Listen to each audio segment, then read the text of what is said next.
자, 반갑습니다. 필승입니다. 반갑습니다. 자, 최근에 트럼프 미국 대통령이 이제 코비드-19 사태에 전염이 되면서, 그러니까 감염되면서 미국 시장이 흔들리고 있습니다. 전일 기준으로 2.2%가량 하락을 하고 있고, 현재도 선물 기준으로 조금 더 하락을 하고 있는 그런 모습을 보이고 있죠.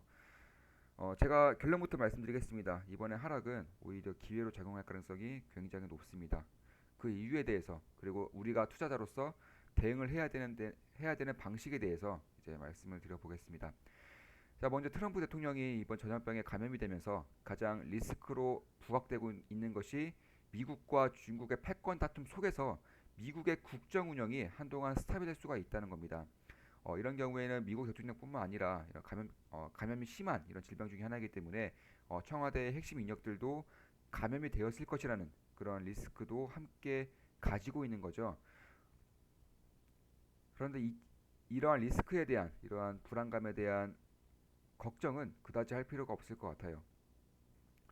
그 이유에 대해서는 일단 트럼프가 코비드19 사태에 걸리면서 과연 국정 운영을 누가 할 것인가, 그리고 이 국정 운영을 할 수 있는 사람들이, 그러니까 인력들이 코비드19에 안전하다고 누가 장담할 수 있겠는가에 대한 의구심이 있는 것은 사실입니다.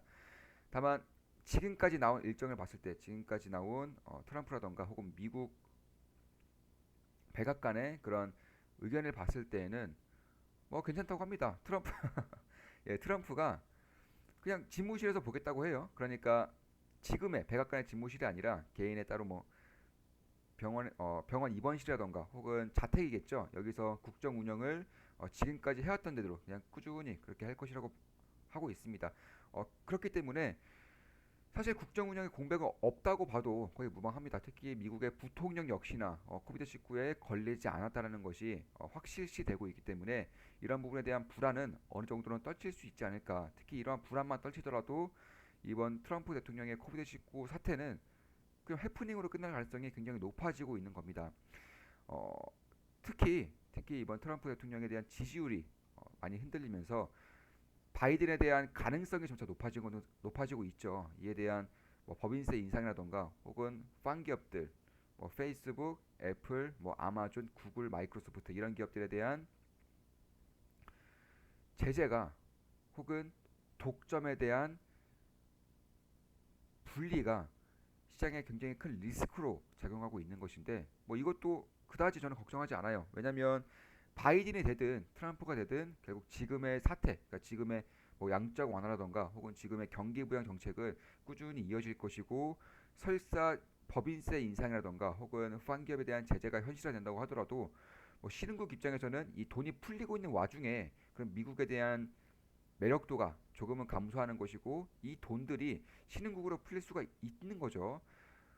특히 트럼프 대통령에 대한 그런 의지 의구심이 점차 커지고 있는 것은 맞는데 이것도 조금만 더 깊게 본다면 그다지 큰 리스크는 아니라고 보고 있습니다. 그 이유 중에 하나가 그대로 나타나 있죠. 영국의 뭐 보리스 존슨 총리라던가 혹은 브라질의 대통령도 코비드19 사태 이후에 그러니까 전염병에 걸렸죠. 존슨 총리도 전염병에 걸렸고 브라질의 대통령도 전염병에 걸렸습니다. 그런데 아이러니한 것은 전염병에 걸리고 난 이후에 지지율이 급등했다는 겁니다. 특히나 이 존슨 총리, 영국 총리 같은 경우는 코비드19에 걸리기 직전까지 지지율이 40%대를 머물고 있었지만 현재는 60%를 넘어섰어요. 20% 이상의 상승한 겁니다. 지지율이. 그만큼 이 코비드19에 있어서는 오히려 내부의 악재이고 대통령의 악재이기 때문에 이 지지층들을 결집시킬 수 있는 그런 시그널이 될 수 있다는 겁니다. 시발점이 될 수 있다는 거죠.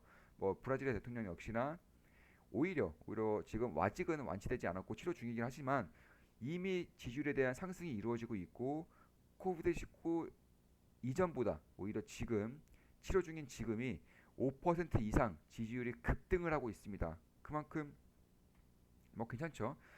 그러니까 트럼프 대통령이 대략 한 10일 정도 앞으로 2주 정도가 골든타임이라고 보고 있습니다. 근데 2주 안에 병세가 악화되지 않는다면 그러니까 완전히 병세가 심화되면서 목숨이 위태로워지지 않는다면 이러한 사태는 해프닝으로 끝날 가능성이 높다는 겁니다. 앞으로 2주 동안 점차 지켜보면서 트럼프 미국 대통령이 완치될 가능성이 점차 높아지고 있다, 치료가 되고 있다라는 그런 시그널이 나올 때마다 오히려 시장에 대한 리스크 온을 할 때이지 리스크 오프를 할 때가 아니라는 거죠.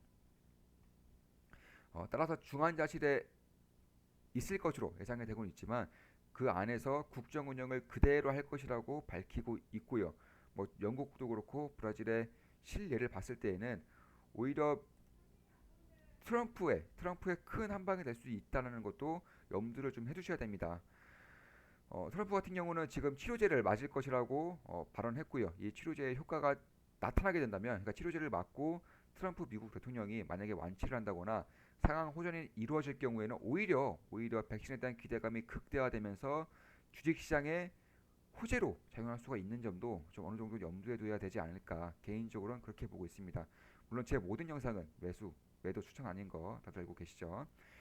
따라서 이러한 것을 봤을 때에도 뭐 나스닥이 2% 이상 하락을 했지만 결국 이 부근 이 지지 라인을 깨지는 않을 것이다. 만약 깬다고 하더라도 기회로 작용하는 것이지 뭐 힙수 정도는 줄 수 있겠죠. 힙수 정도 이렇게 줄 수 있겠지만 결국 지금까지 제가 밝혀왔듯이 현금 비중이 꽤나 높다라는 점도 밝혔고요. 최근에 뭐 테슬라를 전량 매도하면서 이미 테슬라는 매도한 기준치에 비해서 20% 이상, 20% 가량 이제 하락을 한 그런 상황입니다. 그런 부분을 봤을 때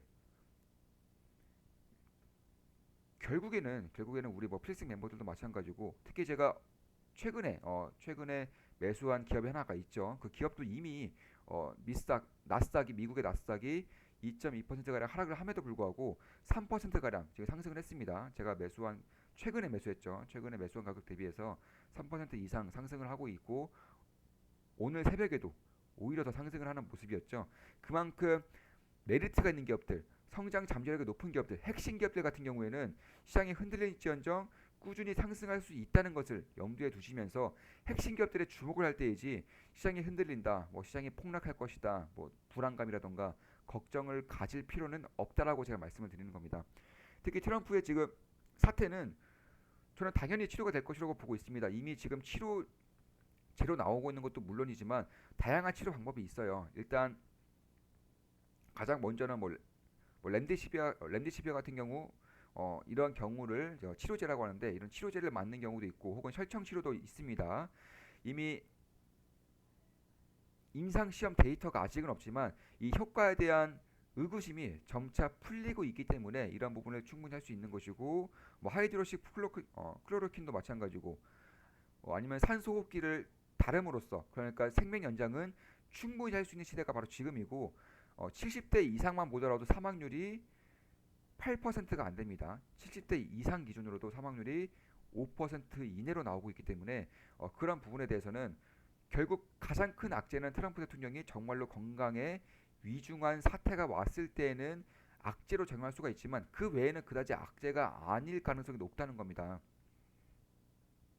따라서 뭐 중화항체, 뭐 항체를 맞음으로써 치료가 되는 경우도 많고 결국 이미 코비드19 사태가 6개월 전에 이제 완전히 피크를 찍고 있고 지금은 어느 정도의 치료 방법이 나오고 있는 상황이고 트럼프 미국 대통령도 치료제를 적극적으로 맞겠다라고 밝힌 만큼 이 치료제를 맞음으로써 상태가 호전이 된다면 오히려 이 기대감을 극대화시킬 수 있는 부분도 염두를 해 두셔야 될 겁니다. 지금도 선물 지수는 하락을 하고 있지만 여기서 더 하락한다 한들 그렇게 크게 빠지지 않을 것 같고요. 만약에 휩쓸어 주면서 크게 빠진다고 하더라도 이미 우리 멤버들과 저 같은 경우는 현금 비중이 어느 정도 있기 때문에 점차 핵심 기업들을 잡아 나갈 수 있는 그런 모멘텀으로 작용할 수가 있는 겁니다.